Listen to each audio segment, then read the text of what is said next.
Today we are going to make a raw apple pie, and there was going to be coconut whipped cream, but I forgot the Thai coconut.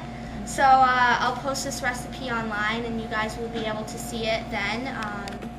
And the whipped cream will be there, so you can try it at home if you want to try the whipped cream recipe. And that's basically just taking a few dates and the meat of the young Thai coconut and then whipping it up in the food processor, or even a high-speed blender if you want it more like frothy, to put some air in it, and that will work really well. So, berries and banana chips on the bottom so the pie crust doesn't stick when you try to take it out. And then this is about a half cup of dried banana and then some dried mulberries. And you can buy the dried mulberries online if you just search in Amazon. And those are really, really, really yummy. They give it a kind of granola texture and taste. You put that in your dehydrator?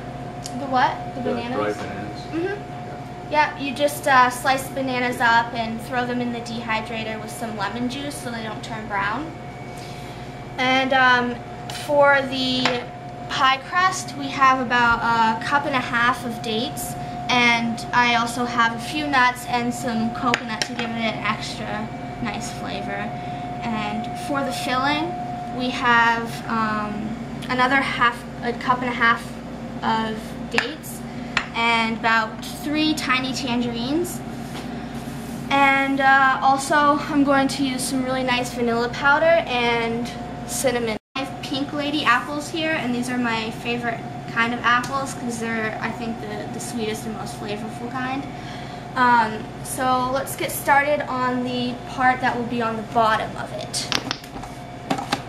So this again is a half cup of dried bananas and some mulberries. Usually I use more mulberries, but so once that's all pulsed, after about 30 seconds or so, or a minute, you want to just sprinkle that on the bottom, and this will make it so the crust does not stick when you try to take it out.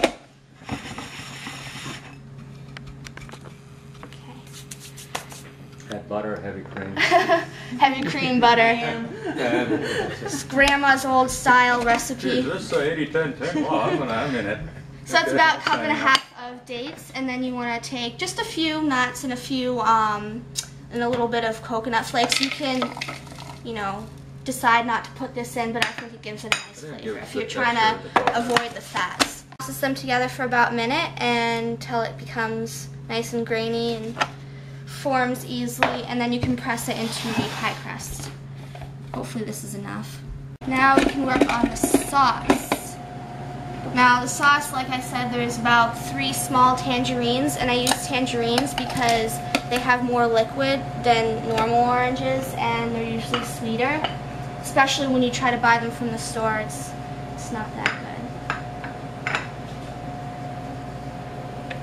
So this is going to be the sauce that coats the apples.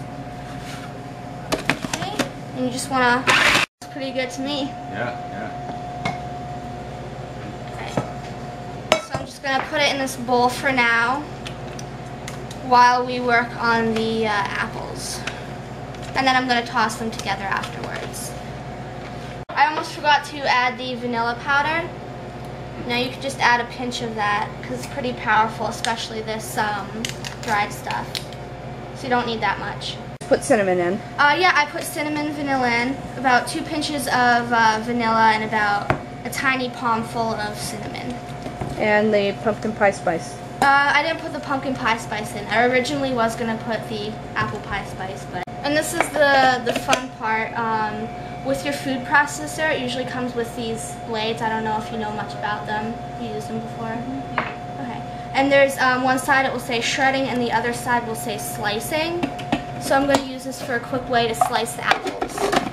Just really nice when you're, especially when you're in a rush, because sometimes it can take a bit. So. I usually can get them really thin too. They can get them usually nice and thin too. Yes. Especially if you want them nice and thin. They come out to be really thin slices like so.